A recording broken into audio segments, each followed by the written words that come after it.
അൽഹംദുലില്ലാഹി റബ്ബിൽ ആലമീൻ വസ്സലാത്തു വസ്സലാമു അലാ അഷ്റഫിൽ മുർസലീൻ വഅലാ ആലിഹി വസ്വഹ്ബിഹി അജ്മഈൻ അമ്മാ ബഅദ്. അഊദു ബില്ലാഹി മിനശ് ശൈത്വാനിർ റജീം. ബിസ്മില്ലാഹിർ റഹ്മാനിർ റഹീം.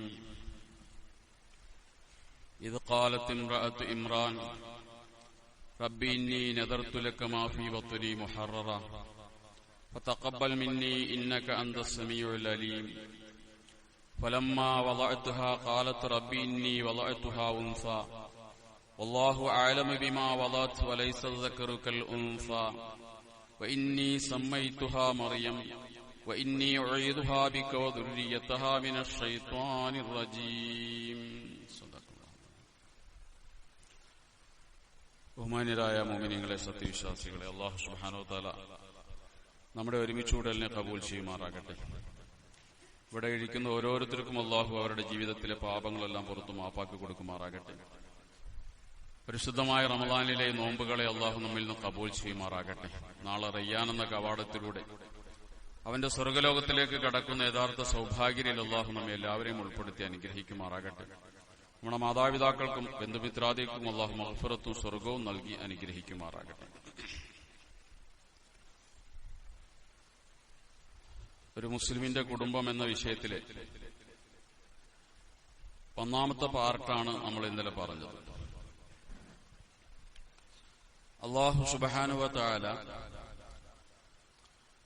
എല്ലാ വസ്തുക്കളെയും സൃഷ്ടിച്ചിരിക്കുന്നത് ഇണകളായിട്ടാണ്, ഭാര്യ ഭർത്താക്കന്മാരായിട്ടാണ്. അപ്പൊ മനുഷ്യരും അതുപോലെ അല്ലാഹു ഇണയായിട്ടാണ് മനുഷ്യനെ സൃഷ്ടിച്ചിരിക്കുന്നത്. ആണും പെണ്ണുമാണ് മനുഷ്യരെന്ന് പറയുന്നത്. അപ്പൊ അതുകൊണ്ട് തന്നെ ആണും പെണ്ണും എന്ന് പറയുന്നത് ഒന്നല്ല, അത് രണ്ടാണ്. ആണിന് ആണിന്റേതായ സവിശേഷതകളുണ്ട്, പെണ്ണിന് പെണ്ണിന്റേതായ പ്രത്യേകതകളുണ്ട്. ഈ അർത്ഥത്തിലാണ് ആണിനെയും പെണ്ണിനെയും സൃഷ്ടിച്ച പടച്ച തമ്പുരാൻ ഇരു കൂട്ടരെയും സൃഷ്ടിച്ചിരിക്കുന്നത്. അതുകൊണ്ട് തന്നെ നിയമങ്ങളിലും അവർക്ക് വ്യത്യാസമുണ്ട്. ആണിന്റെ നിയമങ്ങളല്ല, ചില നിയമങ്ങളൊക്കെ പെണ്ണുങ്ങൾക്ക് വ്യത്യാസമുണ്ടാകും. അത് ശരീഅത്തിന്റെ ഒരു കാഴ്ചപ്പാട് അങ്ങനെയാണ്. ആണും പെണ്ണും തമ്മിൽ വ്യത്യാസമുണ്ടോ എന്ന് ചോദിച്ചു കഴിഞ്ഞാൽ അവർ തമ്മിലുള്ള വ്യത്യാസം വളരെ പ്രകടമാണ്. ബുദ്ധിപരമായി, ശാരീരികമായി, സാമൂഹികമായി മൂന്നർത്ഥത്തിലും ഇവർ തമ്മിൽ വ്യത്യാസമുണ്ട്. ഇത് പ്രത്യക്ഷത്തിൽ നോക്കുന്ന ഏതൊരാൾക്കും മനസ്സിലാകുന്ന ഒരു കാര്യമാണ്. ആണും പെണ്ണും ബുദ്ധിയിൽ ഒരുപോലെയല്ല, ആണിന്റെയും പെണ്ണിന്റെയും ശരീരപ്രകൃതി ഒരുപോലെയല്ല, ആണിനും പെണ്ണിനും സമൂഹത്തിൽ ഇടപെടാൻ കഴിയുന്നതും ഒരുപോലെയല്ല. ഇതിലെല്ലാം വ്യത്യാസമുണ്ട്. പെണ്ണെന്ന് പറയുന്നത് പടച്ച തമ്പുരാൻ സൃഷ്ടിച്ച ഒരു അത്ഭുതകരമായ ഒരു കലാസക്തിയാണ് പെണ്ണെന്ന് പറയുന്നത്. പെണ്ണിനെ അല്ലാഹു അലങ്കരിച്ച് മനോഹരമാക്കി ഭൂമിയുടെ സൗന്ദര്യത്തിന്റെ ഭാഗമായി പടച്ച തമ്പുരാൻ പെണ്ണിനെ മാറ്റിയിരിക്കുകയാണ്. എത്ര ആലോചിച്ചാലും പിടികിട്ടാത്ത ഒരു കലാകൗതുകമാണ് പെണ്ണെന്ന് പറയുന്നത്. അതുകൊണ്ടാണ് പെണ്ണില്ലാത്ത ഒരു രംഗം ഉണ്ടാവില്ല. ഒരു കവിത പൂർത്തിയാകണമെങ്കിൽ കവിതയിൽ പെണ്ണ് വേണം. പെണ്ണിനെ വർണ്ണിക്കാതെ ഒരു കവിത കവിതയാകൂല. ഒരു നോവലാകണമെങ്കിൽ അതിനകത്ത് പെണ്ണിനെ വർണ്ണിക്കണം. പെണ്ണ് കഥാപാത്രമായി വരാത്തൊരു നാടകമാവില്ല. സിനിമയുടെ അനിവാര്യതയാണ് പെണ്ണെന്ന് പറയുന്നത്. ഇങ്ങനെ എല്ലാ മേഖലകളിലും പെണ്ണ് ഒരു അവിഭാജ്യ ഘടകമായി മാറുന്നത് പെണ്ണ് മനുഷ്യന് പിടുത്തം കിട്ടാത്ത വലിയൊരു കലാകൗതുകമായി പടച്ച തമ്പുരാൻ അതിനെ സൃഷ്ടിച്ചതുകൊണ്ടാണ്. എല്ലാ അർത്ഥത്തിലും അങ്ങനെ തന്നെയാണ്. ഫിസിക്കലായി നോക്കിക്കഴിഞ്ഞാൽ പെണ്ണിന്റെ ശരീരപ്രകൃതം വ്യത്യസ്തമാണ്. നാലപ്പാട്ട് നാരായണ മേനോന്റെ രതിശാസ്ത്രം എന്ന് പറയുന്നൊരു പുസ്തകമുണ്ട്.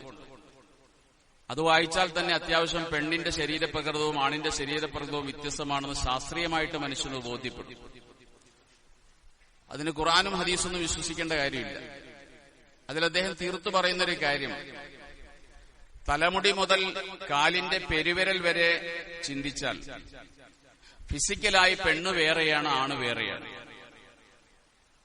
ശരീരത്തിന്റെ ഓരോ അവയവങ്ങളെക്കുറിച്ച് ആലോചിച്ചാലും പെണ്ണിന്റെ സൃഷ്ടിപ്പും ആണിന്റെ സൃഷ്ടിപ്പും തമ്മിൽ വലിയ വ്യത്യാസമുണ്ട്.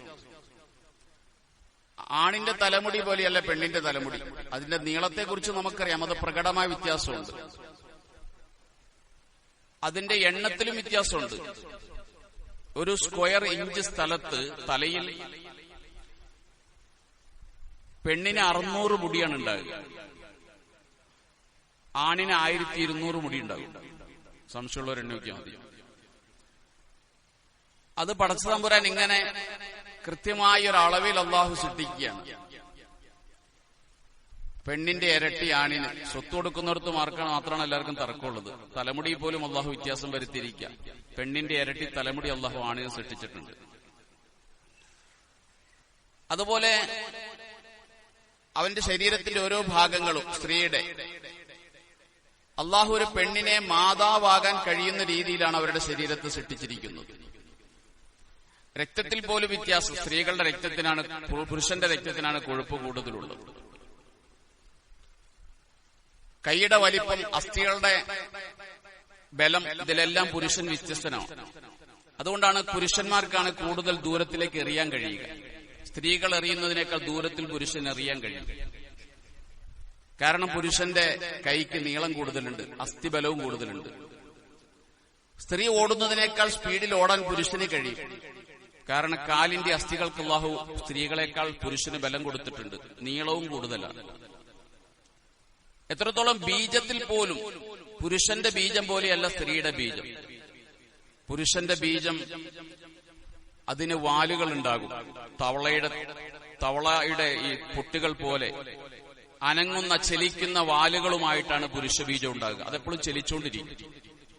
പുരുഷ ബീജം ഒരു പരാക്രമിയെ പോലെയാണ്, ഇങ്ങനെ ഓടി നടക്കുകയാണ്. സ്ത്രീയുടെ ബീജം ഓടി നടക്കുന്നില്ല, അത് അടങ്ങിയിരിക്കുകയാണ്. അപ്പൊ പുരുഷന്റെ ആ ഒരു ഓട്ടവും ചാട്ടവും ഒക്കെ അവന്റെ ബീജത്തിൽ പോലും ഉണ്ട്. എന്നാൽ പുരുഷന്റേത് അടങ്ങിയിരിക്കുന്ന ഒരല്പം വലിപ്പം കൂടിയ ബീജമാണ് സ്ത്രീയുടേത്.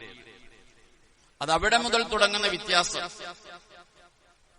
ഈ നടുഭാഗം സ്ത്രീയുടേത് മാതൃത്വത്തിന് പറ്റുന്ന രീതിയിൽ അല്ലാഹുതആല വിശാലമാക്കി, പുരുഷന്റേത് അല്ലാഹുതആല ഒതുക്കി കൊടുത്തു.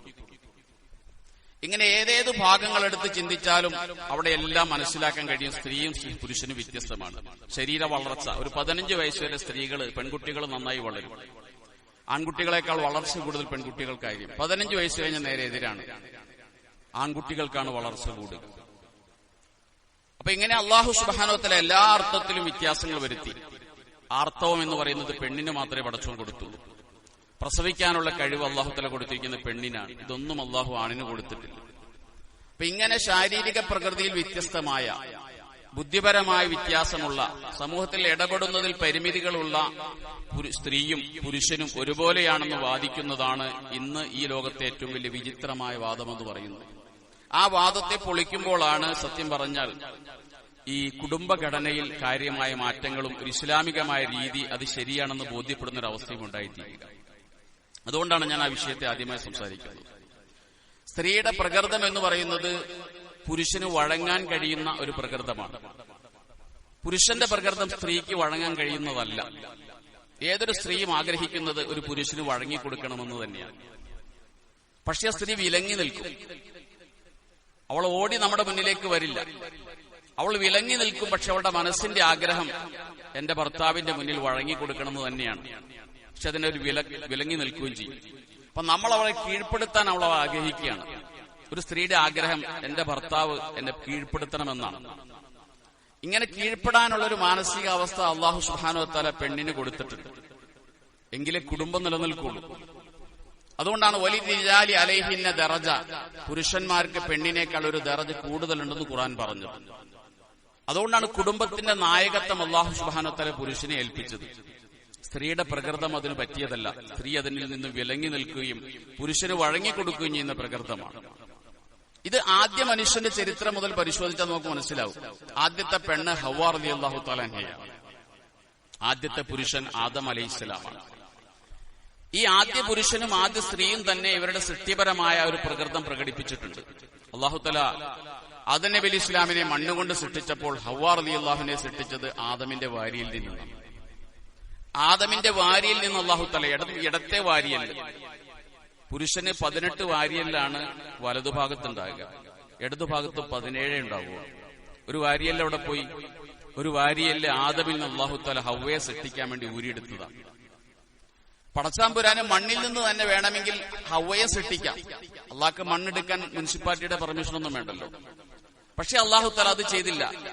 ഭൂമിയിൽ നിന്നുള്ള മണ്ണെടുത്ത് ആദമിനെ സൃഷ്ടിച്ചപ്പോൾ അതേപോലെ മണ്ണ് കൊണ്ട് ഹവ്വയെ സൃഷ്ടിക്കാതെ ആദമിൽ നിന്നും, അതും ആദമിന്റെ എല്ലിൽ നിന്നും, അതും വാരിയെല്ലിൽ നിന്നും, അതും ഇടതുഭാഗത്തെ വാരിയെല്ലിൽ നിന്നും, അതും ഏറ്റവും മുകളിലെ വാരിയെല്ലിൽ നിന്നും, ഇങ്ങനെയൊക്കെ പടച്ചോൻ തെരഞ്ഞെടുത്ത് എന്തിനാണ്?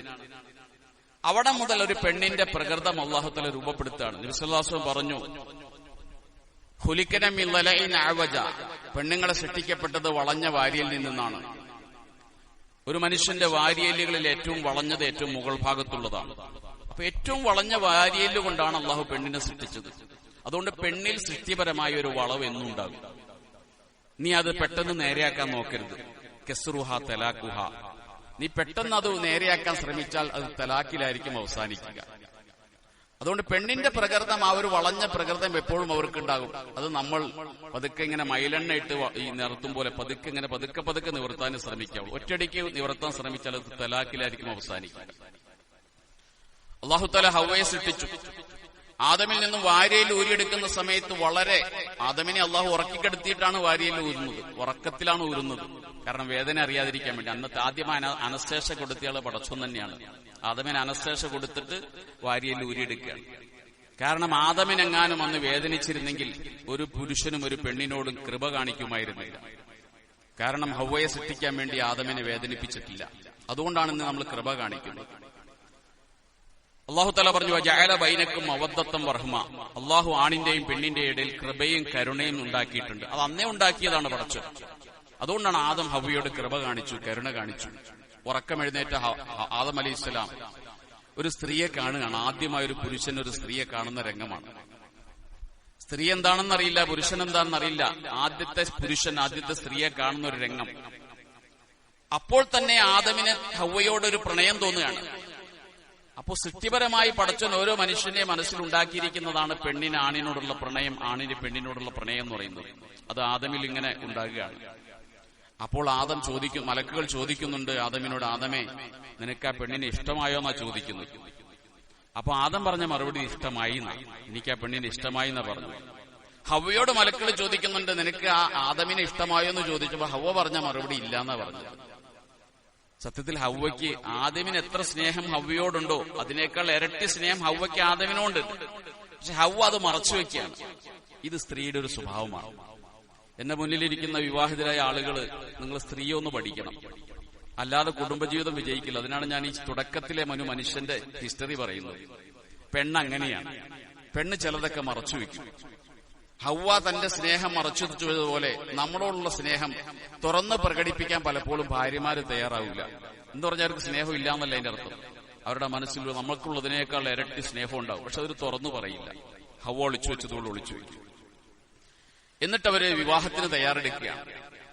ഇവിടെ ആദം ഹവ്വയെ അന്വേഷിച്ച് ചെല്ലുകയാണ്. ഇതാണ് ഭൂമിയിലെ രീതി. വിവാഹാന്വേഷണത്തിന്റെ രീതി ഇതാണ്. പെണ്ണിനെയാണ് അന്വേഷിക്കേണ്ടത്, പെണ്ണ് ആണിനെ അല്ല. കല്യാണം കഴിക്കാൻ താല്പര്യമുള്ള ഒരു യുവാവ് പെണ്ണിനെ അന്വേഷിച്ച് നടക്കണം. അവൻ പെണ്ണ് കാണാൻ പോകുന്നു. കാരണം ആദം തുടങ്ങി വെച്ച ചര്യയാണത്. പെണ്ണ് കാണാൻ പോവുക, പെണ്ണിനെ അന്വേഷിക്കുക, പെണ്ണിന്റെ അടുത്തേക്ക് ചെല്ലുക. നിക്കാഹ് നടക്കേണ്ടതും പെണ്ണിന്റെ മഹല്ലിലാണ്. ആദമിന്റെ അടുക്കിലേക്ക് ഹവ്വ വന്നിട്ടില്ല. ഹവ്വയുടെ മഹല്ലിലേക്ക് ആദമാണ് ചെന്നത്. അങ്ങനെയാണ് ആ നിക്കാഹ് നടക്കുന്നത്. അതാണ് വിവാഹാന്വേഷണത്തിന്റെ ആദ്യത്തെ രീതി. ആ തുടക്കം അങ്ങനെ തന്നെയാണ്. അങ്ങനെ ആദ്യത്തെ നിക്കാഹിന് വേണ്ടി തയ്യാറെടുത്തു. തൂബാമരത്തിന്റെ ചോട്ടിൽ, സ്വർഗത്തിലെ വലിയൊരു വൃക്ഷമാണ് തൂബാ വൃക്ഷം. ധാരാളം ഇലകളുള്ള വൃക്ഷത്തിന്റെ ചോട്ടിൽ വെച്ച് ആദമും ഹവ്വയും തമ്മിൽ നിക്കാഹ് നടക്കാൻ പോകുകയാണ്. അള്ളാഹുവാണ് നിക്കാഹ് നടത്തി കൊടുക്കുന്നയാൾ. ഖുതുബയും പടച്ചോൻ തന്നെയാണ്. അങ്ങനെ മഹർ നിശ്ചയിച്ച്, സ്വലാത്ത് മഹറായി നിശ്ചയിച്ച് അവിടെ വെച്ച് ആ നിക്കാഹ് നടന്നു. ഇപ്പോൾ അവർ സ്വർഗത്തിൽ ഇണകളായി തുണകളായി ജീവിക്കുകയാണ്. പക്ഷെ ഈ ജീവിതം ഇബ്ലീസിന് ഇഷ്ടപ്പെട്ടില്ല. അവിടെയാണ് ഇബ്ലീസ് അവരെ തമ്മിൽ തെറ്റിക്കാൻ വേണ്ടി ശ്രമം നടത്തുന്നത്. നമ്മൾ മനസ്സിലാക്കണം, ഭൂമി ലോകത്ത് പിശാചിന് ചെയ്യാൻ കഴിയുന്ന ഏറ്റവും വലിയ ദ്രോഹം ഒരാളെ കൊണ്ട് മദ്യപിപ്പിക്കലല്ല, ഒരാളെ കൊണ്ട് പലിശ വാങ്ങിപ്പിക്കലല്ല, ഒരാളെ കൊല്ലിക്കലുമല്ല. ഈ ഭൂമി ലോകത്ത് ഇബ്ലീസിന് ചെയ്യാൻ കഴിയുന്ന ഏറ്റവും വലിയ ദ്രോഹം എന്ന് പറയുന്നത് സ്നേഹിച്ച് ജീവിക്കുന്ന ദമ്പതികളെ തമ്മിൽ പിണക്കല. അത്രത്തോളം ദ്രോഹം ഈ ഭൂമി ലോകത്ത് ഇബ്ലീസ് വേറൊന്നും ചെയ്യുന്നില്ല. അതുകൊണ്ട് തന്നെ എല്ലാ ദിവസവും നേരം വെളുത്തു കഴിഞ്ഞാൽ ഇബിലീസ് അങ്ങാടിയിൽ യോഗം ചേരുന്ന, ഇബിലീസ് യോഗം ചേരുന്ന സ്ഥലം അങ്ങാടിയാണ്. അങ്ങാടിയിൽ യോഗം ചേർന്നിട്ട് ഡ്യൂട്ടി നിശ്ചയിച്ചു കൊടുക്കും. ഓരോ മക്കൾക്കും ഡ്യൂട്ടി നിശ്ചയിച്ചു. നീ ഇന്ന അബ്ദുൽക്കാരന്റെ വീട്ടിൽ നീ പോകണം, അബൂബക്കറിന്റെ കടയിൽ നീ ചെല്ലണം, മറ്റോടത്ത് നീ ചെല്ലണം. ഓരോരുത്തർക്കും ഡ്യൂട്ടി ഏൽപ്പിച്ചു കൊടുക്കലുണ്ട്. വൈകുന്നേരമായി മനുഷ്യനെ കിടത്തി ഉറക്കി കഴിഞ്ഞാൽ പിന്നെ ഇബിലീസിന് ജോലിയൊന്നുമില്ല, പിശാചിന് ജോലിയില്ല. ഉറങ്ങുന്ന മനുഷ്യന് ഒന്നും ചെയ്യാൻ ഇബിലീസിന് കഴിയില്ല. അപ്പോൾ ഈ പിശാചികൾ വീണ്ടും വരും. അവർ യോഗം കൂടും നേതാവിന്റെ അടുക്കൽ. ഓരോ ദിവസത്തെയും അവരുടെ റിപ്പോർട്ട് കൊടുക്കണം നേതാവിന്. ഇന്ന് എന്ത് ചെയ്തു എന്ന് റിപ്പോർട്ട് സമർപ്പിക്കണം. അപ്പോൾ ഓരോരുത്തരും പറയും, ഞാൻ ഇന്ന് പോയിട്ട് ഇന്ന കാര്യം ചെയ്തു, ഒരാളെ കൊണ്ട് മദ്യപിപ്പിച്ചു, ഒരാളെ കൊണ്ട് പലിശ വാങ്ങിപ്പിച്ചു, ഒരാളെ കൊല്ലിച്ചു എന്നൊക്കെ പറയുമ്പോൾ ഇബിലീസ് പറയുന്ന മറുപടി, അതൊന്നും വലിയ കാര്യമല്ല. മദ്യപിച്ച് തൗബ ചെയ്ത് ഇടപാട് തീർന്നില്ലേ? നമ്മുടെ ആ ശ്രമം പാഴായില്ലേ? വ്യഭിചരിച്ചവൻ അസ്തഗ്ഫിറുല്ലാഹ് എന്ന് പറഞ്ഞ് പടച്ചോണ്ട് തൗബ ചെയ്താൽ നമ്മുടെ ശ്രമം പാഴായില്ലേ? അപ്പൊ ഇബിലീസ് പറയും അതൊന്നും വലിയ കാര്യമല്ല. അവസാനം ഒരാൾ പറയും, നേതാവ് ഞാൻ ഇന്ന് രാവിലെ പോയി സുഖകരമായി സന്തോഷകരമായി ജീവിക്കുന്ന ഒരു വീട്ടിൽ ചെന്നു. ഭാര്യയും ഭർത്താവും തമ്മിൽ രാവിലെ വിരിപ്പിൽ നിന്ന് എഴുന്നേറ്റ് വരുമ്പോൾ വളരെ സന്തോഷത്തിലായിരുന്നു. ഞാൻ അവർക്കിടയിൽ പണിയെടുത്തു. വൈകുന്നേരം ഞാൻ തിരിച്ചു പോരുമ്പോൾ അവർ രണ്ടുപേരും കിടന്നുറങ്ങുന്ന 2 റൂമിലാണ്. അങ്ങനെ ഞാൻ ആക്കിയിട്ടുണ്ട് എന്ന് പറയുമ്പോൾ ഈ നേതാവ് പറയും, നീയാണ് എന്റെ മോൻ, നിനക്കാണ് യഥാർത്ഥത്തിൽ അവാർഡ് തരേണ്ടത്, നിന്നെയാണ് അഭിനന്ദിക്കേണ്ടത്. അപ്പൊ ഒരു ഇബിലീസിനെ ഭൂമിലോകത്ത് ചെയ്യാൻ കഴിയുന്ന ഏറ്റവും വലിയ പണി അവൻ അവിടെ ചെയ്ത പണി തന്നെയാണ്. ആദമിനെ ഹവ്വയും തമ്മിൽ തെറ്റിച്ചു, അവരെ സ്വർഗത്തിൽ നിന്ന് പുറത്താക്കി. എന്താണ് അവൻ ചെയ്തത്? അവൻ ചെന്നിട്ട് പറഞ്ഞു, ഹൽ അദുല്ലുകും അലാ ശജറത്തിൽ ഖുൽദി വ മുൽകിൻ ലാ യബ്ലാ, നിങ്ങൾക്ക് ഞാനൊരു മരത്തെക്കുറിച്ച് അറിയിച്ചു തരാം. ആ മരത്തിൽ നിന്ന് നിങ്ങൾ ഭക്ഷിക്കുകയാണെങ്കിൽ ഇവിടെ എന്നൊന്നും നിങ്ങൾക്ക് ജീവിക്കാൻ കഴിയും, ഇവിടെ നിങ്ങൾ അധികാരികളായിരിക്കും. അങ്ങനെയാണ് ഹവ്വയെ ആദ്യം പ്രലോഭിപ്പിച്ചത്. ഹവ്വയാണല്ലോ, നമുക്കറിയാലോ. പെണ്ണിനെയാണ് ഇത്തരം ചതിക്കുടികളിൽ ആദ്യം പെടുത്താൻ കഴിയുന്ന പെണ്ണിനെയാണ്. ഹവ്വയോട് പറഞ്ഞു, ഇങ്ങനൊരു പഴമുണ്ട്. ഹവ്വ മരത്തിന്റെ അടുക്കൽ ചെന്നു, ആപ്പിൾ പറിച്ചു. ആപ്പിളാണെന്ന് പറയപ്പെടുന്നു. ആ മരത്തിൽ നിന്ന് കഴിച്ചു. ഹവ്വ കഴിച്ചു, ആദമിന് വേണ്ടി കൊണ്ടുവന്നു. 5 ആപ്പിൾ പറിച്ചു എന്ന ചില റിപ്പോർട്ടുകളിൽ കാണുന്നത്. 5 പറിച്ചിട്ട് ഹവ്വ ഒരെണ്ണം കഴിച്ചു, ഒരെണ്ണം ഹവ്വ ഒളിപ്പിച്ചു വെച്ചു. ബാക്കി 3 കൊണ്ടുപോയി ആദമിന് കൊടുത്തു. എന്നിട്ട് ആദമിനോട് പറഞ്ഞു, നല്ലൊരു പഴമാണ്, ഞാനത് കഴിച്ചു, ഒരു കുഴപ്പവും പറ്റിയിട്ടില്ല. അതിനുമ്പ് പടച്ചോൻ പറഞ്ഞിട്ടുണ്ട്, ഈ മരത്തോട് അടുക്കരുത്, ബാക്കിയെല്ലാം നിങ്ങൾക്ക് ചെയ്യാമെന്ന് പടച്ചോൻ അനുവദിച്ചിട്ടുണ്ട്. നിരോധിക്കപ്പെട്ട മരത്തിൽ നിന്നാണ് ഹവ്വ ആപ്പിൾ പറിച്ചത്. 3 ആദമിന്റെ അടുക്കൽ വന്ന് 3 ആദമിന് കൊടുത്തു. ആദം 3 വാങ്ങിയിട്ട് ഒരെണ്ണം ഹവ്വയ്ക്ക് തിരിച്ചു കൊടുത്തു. ഹവ്വയ്ക്ക് ഒരെണ്ണം തിരിച്ചു കൊടുത്തു. ഇപ്പൊ ആദമിന്റെ കയ്യിൽ 2 ഉണ്ട്, ഹവ്വയുടെ കയ്യിൽ 1 ഉണ്ട്. 5 ഹവ്വ പറിച്ചത്. ഒരെണ്ണം ഒളിപ്പിച്ചു വെച്ചിട്ടുണ്ട്, ഒരെണ്ണം ഹവ്വ കഴിച്ചിട്ടുണ്ട്. ഇവിടെ പെണ്ണിന് എന്തുകൊണ്ട് ആണിന്റെ പകുതി സ്വത്ത് എന്നുള്ളതിന് മറുപടി അവിടെ തന്നെ ഉണ്ട്. 2 ആപ്പിൾ ആദം എടുത്തിട്ട് ഒരെണ്ണാണ് ഹവ്വയ്ക്ക്. അപ്പൊ ഹവ്വയ്ക്ക് പകുതിയും ആദമിന് ഇരട്ടി അവിടെ തന്നെ ഉണ്ട്. ആ വിധി തന്നെയാണ് സ്വത്തിന്റെ വിഷയത്തിൽ ഇവിടെയുള്ളത്. ആണിന് ഇരട്ടി, പെണ്ണിന് പകുതി എന്ന് പറയുന്നത്. ഏതായിരുന്നാലും ആദം അത് കഴിക്കാൻ ശ്രമിച്ചു. പക്ഷേ ആദമിന്റെ തൊണ്ട വിട്ട് താഴോട്ട് ഇറങ്ങിയില്ല. അവിടെ വന്ന് മലക്ക് തടസ്സപ്പെടുത്തിയെന്ന. അതുകൊണ്ടാണ് ഈ കാണുന്ന ഈ മുഴ പെണ്ണുങ്ങൾക്ക് ഉണ്ടാവൂല. ഇംഗ്ലീഷിൽ ഇതിന് പറയുന്ന പേര് ആദം സാപ്പിൾ എന്നാണ്. ആദം സാപ്പിൾ, ഇതിന്റെ പേര് അങ്ങനെയാണ്. ആദമിനെ തടസ്സപ്പെടുത്തിയോണ്ടാണ് ആദമിന് ഈ മുഴയുണ്ടായതെന്നും പെണ്ണിന് മുഴയില്ല എന്നും പറയപ്പെടുന്നു. സ്ത്രീയുടെ ആർത്തവും അതിന്റെ ഭാഗമാണെന്ന് പറയപ്പെടുന്നു. പറഞ്ഞതിന്റെ ചുരുക്കം, ഒരു തുടക്കത്തിൽ എങ്ങനെയാണ് ഒരു വിവാഹം നടന്നത്, എങ്ങനെയാണ് ആദമും ഹവ്വയും സ്വർഗത്തിൽ നിന്ന് പുറത്തായത്, പിന്നീടുണ്ടായത് എന്താണ്? അവരുടെ വസ്ത്രം വെളിവാകാൻ തുടങ്ങി. നിരോധിക്കപ്പെട്ട പഴം ഭക്ഷിച്ച സമയത്ത് ഫബദത്ത് ലഹുമാ സൗആതുഹുമാ, അവരുടെ ഔറത്ത് വെളിവായി. അങ്ങനെയാണ് അവരെ സ്വർഗത്തിൽ നിന്ന് മൂട് വിടുന്നത്. തുണിയില്ലാത്ത അവസ്ഥയിൽ വിട്ടു. അവർ ഇലകൾ പറിച്ച് ഒട്ടിക്കാൻ തുടങ്ങി. പക്ഷെ ഇവിടെ വന്നിട്ട് നമ്മളെന്താ ചെയ്യുന്നത്? ഇന്ന് വിക്കിപീഡിയ എന്ന് പറയുന്ന സർവ്വവിജ്ഞാന കോശം, എന്ത് വിജ്ഞാനവും തെരഞ്ഞാൽ കിട്ടുന്നതാണ് വിക്കിപീഡിയ. ഇന്ന് എന്ത് തെറ്റുകൊണ്ടാണോ സ്വർഗത്തിൽ നിന്നും ആദമിനെ ഹവ്വയും പുറത്തുവിട്ടത്, ആ തെറ്റാണ് ഭൂമി ലോകത്ത് ഏറ്റവും കൂടുതൽ മനുഷ്യൻ ചെയ്യുന്നത്. വിക്കിപീഡിയയിലെ ഒരു മാസം വിജ്ഞാനത്തിന് വേണ്ടി വിക്കിപീഡിയ സമീപിക്കുന്ന ആളുകളുടെ എണ്ണം 667 കോടിയാണ്. ആവർത്തനമുണ്ട്. 667 കോടി ആളുകൾ വിജ്ഞാനത്തിന് വേണ്ടി ഒരു മാസം വിക്കിപീഡിയ തിരയുമ്പോൾ അശ്ലീലത കാണാൻ വേണ്ടി 2576 കോടി 2576 കോടി ആളുകളാണ് ഒരു മാസം വിക്കിപീഡിയ തിരയുന്നത്. അശ്ലീലത കാണാൻ വേണ്ടി, സ്ത്രീകളുടെ ഔറത്ത് കാണാൻ വേണ്ടി. എന്നിട്ട് നമ്മൾ സ്വർഗത്തിന് വേണ്ടി പ്രാർത്ഥിക്കുന്നു. ഏത് സ്വർഗം? ഈ ഔറത്ത് വെളിവാക്കിയതിന്റെ പേരിലാണ് സ്വർഗത്തിൽ നിന്ന് ആദമിനെ ഹവ്വയും പുറത്തുവിട്ടത്. ഈ ഔറത്ത് വിക്കിപീഡിയയിൽ തെരഞ്ഞിട്ട് നാം പ്രാർത്ഥിക്കുന്നത് എന്താ? പടച്ചോനെ ആ സ്വർഗത്തിലേക്ക് ഞങ്ങളെ കടത്തനെന്ന് പ്രാർത്ഥിക്കുന്നു. ഇതെന്തൊരു വിരോധാഭാസമാണ്. അതുകൊണ്ടാണ് നമ്മൾ ശ്രദ്ധിക്കണം. അപ്പൊ ചുരുക്കി പറഞ്ഞാല് സ്ത്രീ പുരുഷന്മാര് തമ്മിൽ വ്യത്യാസങ്ങളുണ്ട്. സ്ത്രീയുടെ പ്രകൃതം പുരുഷന്റെ പ്രകൃതത്തിൽ നിന്ന് വ്യത്യാസമാണ് എന്ന് ഈ സംഭവങ്ങൾ നമ്മളെ കാണിച്ചു തരുന്നു. സ്ത്രീക്ക് അല്ലാഹു തആല കൊടുത്ത ഏറ്റവും വലിയ പ്രത്യേകതയാണ് കനിവ്, മാതൃത്വത്തിന് പറ്റിയ കനിവ് എന്നുള്ളത്, ദയ എന്നുള്ളത്. പുരുഷനത് കുറവായിരിക്കും. പുരുഷൻ അവന്റെ പൗരുഷം പ്രകടിപ്പിക്കും. അതുകൊണ്ടാണ് കുട്ടികളെ വളർത്താനുള്ള ജോലി പെണ്ണുങ്ങളെ അല്ലാഹു തആല ഏൽപ്പിച്ചത്. അത് നമ്മളെങ്ങാനും ഏൽപ്പിച്ചിരുന്നെങ്കിലോ നമ്മളെ കൊണ്ടത് കഴിയില്ല. അത് പെണ്ണുങ്ങൾ ചെയ്യേണ്ട ജോലിയാണ്, പുരുഷന്റെ ജോലി വേറെയാണ്. അതുകൊണ്ട് പുരുഷനെ സ്ത്രീക്കാണത് കഴിയുക. സ്ത്രീയുടെ ആ മാതൃത്വത്തിന് പറ്റിയ ആ കനിവും ആ ദയയും അവർ പ്രകടിപ്പിച്ചുകൊണ്ട് ഒരു കുഞ്ഞിനെ സ്നേഹത്തോടെ വളർത്താൻ ഒരു പെണ്ണിന് കഴിയും. അത് അല്ലാഹു തആല പെണ്ണിന് കൊടുത്തിരിക്കുന്ന പ്രത്യേകമായ ഒരു പ്രകൃതമാണ്. അവരോട് തന്നെയല്ല ഒരു ആകർഷണം എന്ന് പറയുന്നത്, ആൺ പെണ്ണിന്റെ ഇടയിലുള്ള ആകർഷണവും അല്ലാഹു തആല കൊടുത്തിട്ടുണ്ട്. അതുകൊണ്ടാണ് ഒരു കുടുംബം വിജയിച്ചു പോകുന്നത്. അല്ലാഹു അൽ വിശുദ്ധ ഖുർആനിൽ 3-4 സ്ഥലങ്ങളിൽ ഇക്കാര്യം പരാമർശിക്കുന്നുണ്ട്. ഞാൻ ആദ്യമുഖമായി ഓതിവെച്ച ആയത്ത് മറിയം റളിയല്ലാഹു തആല അൻഹ. ഹന്നാ ബീവിക്ക് മറിയമുണ്ടായി. ഹന്നാ ബീവി നേർച്ചയാക്കി, പടച്ചവനെ എനിക്കൊരു കുട്ടിയുണ്ടാവുകയാണെങ്കിൽ ബൈത്തുൽ മുഖദ്ദസിന് വേണ്ടി ഞാൻ നേർച്ചയാക്കിയേക്കാം. അക്കാലഘട്ടത്തിൽ ബൈത്തുൽ മുഖദ്ദസിനെ പരിപാലിക്കാൻ വേണ്ടി കുട്ടികളെ നേർച്ചയാക്കുന്ന പതിവുണ്ടായിരുന്നു, ആൺകുട്ടികൾ. ഇവിടെ ഹന്നാ ബീവിക്ക് മക്കളില്ല.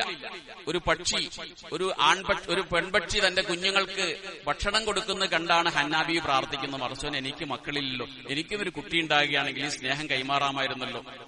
അവർ പ്രാർത്ഥിച്ചു. അള്ളാഹു അവർക്ക് മകളെ കൊടുത്തു.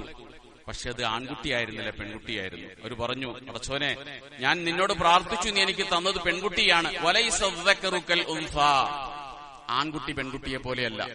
ബൈത്തുൽ മുഖദ്ദസിന്റെ പരിപാലനത്തിന് വേണ്ടി നേർച്ചയാക്കാറുള്ളത് ആൺകുട്ടികളെയാണ്, പെൺകുട്ടികളെയല്ല. ഇതതിന് പറ്റൂലല്ലോ എന്ന് പറഞ്ഞു മറിയം ജനിച്ചപ്പോൾ. ഏതായിരുന്നാലും മറിയമിനെ ബൈത്തുൽ മുഖദ്ദസിൽ കൊണ്ടുപോയി വളർത്തിയ ചരിത്രം സൂറത്ത് ആലി ഇംറാനിൽ അല്ലാഹു തആല പറയുന്നുണ്ട്. മറ്റൊരു സ്ഥലത്ത് അല്ലാഹു തആല പറഞ്ഞത് വലിൽ റിജാലി അലൈഹിന്ന ദറജ, പുരുഷന്മാർക്ക് പെണ്ണുങ്ങളെക്കാൾ ഒരു ദറജ കൂടുതലുണ്ട്. ബുദ്ധിപരമായി പെണ്ണ് സാക്ഷി നിൽക്കുന്ന സ്ഥലത്ത് പെണ്ണിനെ അല്ലാഹു തആല പരിഗണിക്കുന്നില്ല. പെണ്ണിന്റെ 2 സാക്ഷി വേണം, ആണിന്റെ 1 സാക്ഷിയുടെ സ്ഥാനത്ത്. ഒരിക്കലും വിശ്വാസങ്ങൾ പറഞ്ഞു, പെണ്ണുങ്ങളെ നിങ്ങൾ കൂടുതലായി സദഖ ചെയ്യണം, കാരണം നരകത്തിൽ കൂടുതലും ഞാൻ നിങ്ങളെയാണ് കണ്ടത്, കാരണം നിങ്ങൾ നന്ദികേട് ചെയ്യുന്നുണ്ട്. അപ്പൊ ഒരു പെണ്ണ് ചോദിച്ചു റസൂലിനോട്, യക്ഫുർന ബില്ലാ, ഞങ്ങൾ പെണ്ണുങ്ങൾ അള്ളാഹുവിനോട് നന്ദികേട് കാണിക്കുന്നുണ്ടോ, ഞങ്ങൾ കാഫിറാകുന്നുണ്ടോ? അപ്പൊ പറഞ്ഞു, നിങ്ങൾ നന്ദികേട് കാണിക്കുന്ന സത്യത്തിൽ നിങ്ങളുടെ ഭർത്താക്കന്മാരോടാണ്. നിങ്ങൾക്ക് 2 പോരായ്മകളുണ്ട്. ഒന്ന്, നിങ്ങൾ നന്ദികേട് കാണിക്കുന്നവരാണ് ഭർത്താക്കന്മാരോട്. മറ്റൊന്ന്, നിങ്ങൾ ബുദ്ധിപരമായി പിന്നിലുമാണ്. കാരണം ഒരു ആണ് സാക്ഷി നിൽക്കേണ്ടടുത്ത് 2 പെണ്ണ് സാക്ഷി നിൽക്കണം. അത് ബുദ്ധിപരമായ പെണ്ണിന്റെ കുറവിനെയാണ് കാണിക്കുന്നത്.